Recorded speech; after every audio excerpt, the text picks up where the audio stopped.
top attributes we're looking for are people that are numerate and good at writing, which I'm sure is the same for all other employers.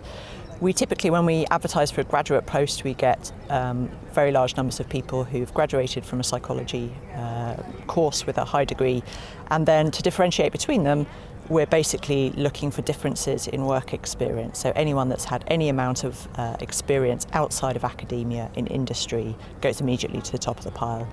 Specifically in design research and design futures, we really look for interdisciplinary or anti-disciplinary people. So thinking broadly about how we shape design or the future. So people who have experiences from psychology to design to creative technology to filmmaking. So people who can come together as a team and collaborate, but also have a bigger understanding of things happening in the world.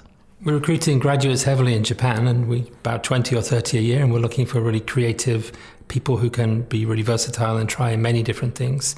In the UK, we're going to start hiring a lot more graduates in the next year and looking for the same kind of thing. Creative people, love cooking, want to solve real problems. We're looking for candidates that have a breadth of experience and have got something on their CV that backs up what they're saying in terms of their interests, that they have taken on a whole variety of different roles, that they've thought about different things and are very flexible.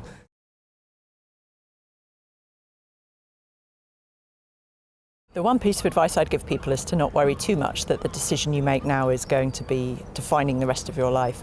Most of the people that I know, including myself, didn't really have any idea what we were going to do when we graduated and have nonetheless managed to fall into a series of jobs that ended in an exciting career. So I think the idea that you should just go with a specific opportunity because it's interesting or teaches you new things is the most important thing. Be open-minded. Don't think about your dream job immediately. Think about pursuing a number of different things, even if it's not exactly what you studied, because I think that you can gain a lot of experience experimenting in different fields and becoming sort of a well-rounded person, and then think about what you truly want to do and how what you've learned fits into the sort of the world at large. I think we focus too much on just jumping into what we studied, and I think there's a lot more to think about. One piece of advice is be confident. Be confident in yourself, because if you're not, no one else will be confident in you. And I see that over and over again, that great people don't have that inner confidence, and I know they can do it. Believe in yourself. I think to accept that the very first job is unlikely to be the dream job.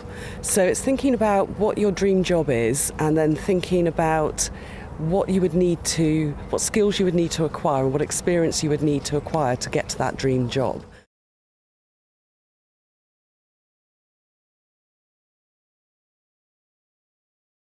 As a PhD student and postdoc, you experience failure all the time. The paper you write the first time, it's never correct. You get it back from reviewers with comments that you really take to heart the first time.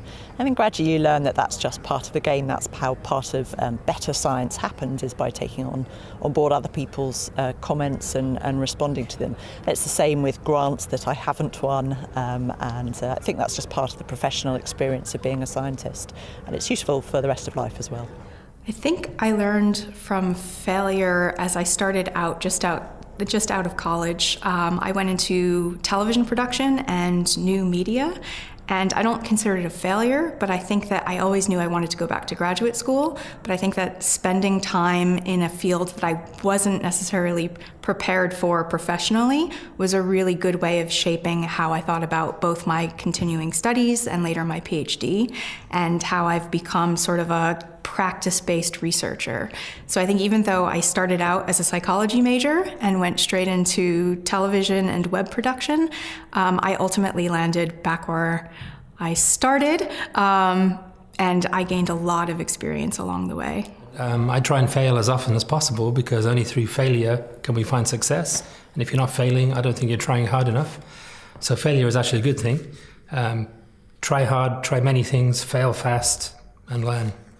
So my failure was more actually in education, in that for my first degree I got a 2-2, and I very much wanted a career in science at that point, and I wasn't able to go straight onto a PhD course with my 2-2, and there is that kind of divide between 2-1 and 2-2, and so I had to think very carefully about what I was going to do to get round that and continue on the path I wanted. So I had to take a master's, so I went and did a master's at Oxford University. I was lucky to get on the course because my grades hadn't been great, but through a personal recommendation of my tutor at Bristol, he was able to support my application. I'd done a great research project but done less well in my exams, and was able to get me onto the course where a year of my master's was able to overcome the fact I got a 2-2 and allow me to go on and do my PhD in Cardiff.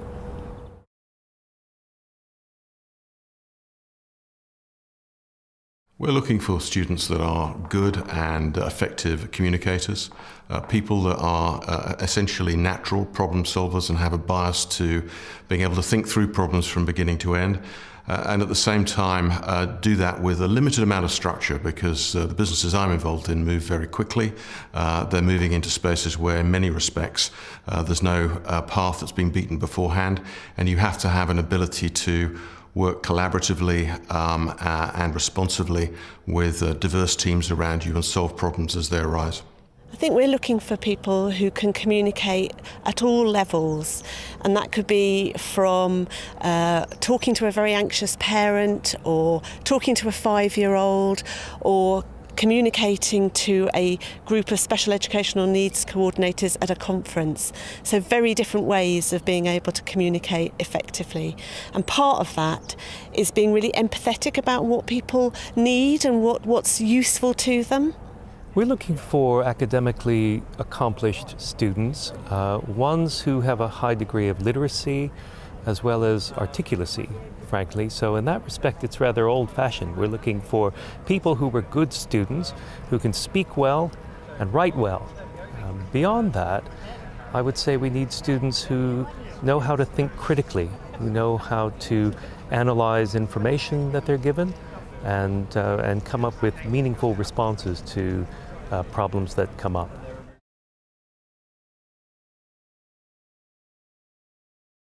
Well, I think certainly in comparison to when I applied for a job, we're now living in a world where the future has been created faster than it can ever be taught or understood.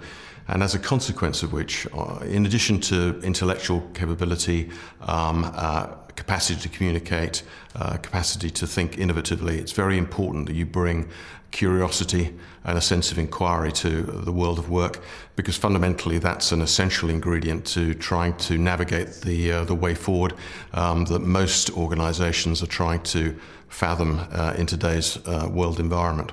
For people who are interested in educational psychology, I'd say make sure that you've done some work experience or some activities that have given you an opportunity to check that you really like working with children and young people. I suppose I would advise recent graduates to relax, actually. The chances are they will have more than one job in the course of their career, and it's really more important that they can focus on bringing their full selves to any job interviews that they have.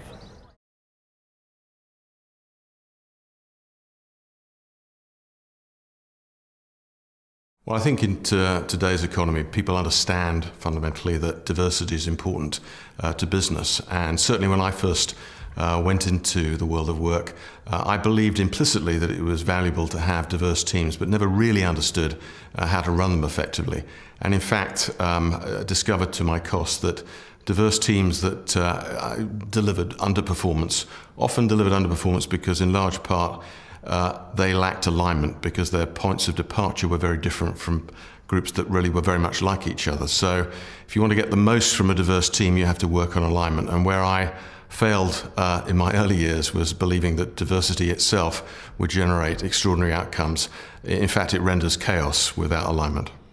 I think this is profession related, but when I was about 18, I did a debate and I didn't realise that I should have prepared a really careful speech to open it and be really ready.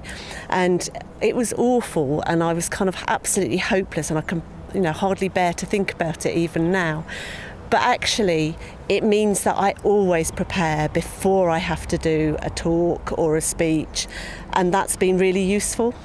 I made a major fail when I was relatively young and new to my career, and I suppose I could characterize it as being a little bit too headstrong.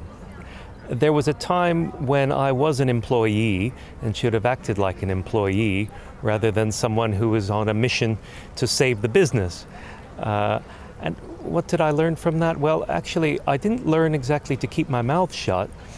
I think I just learned that I needed to be in the right environment in which to open my mouth.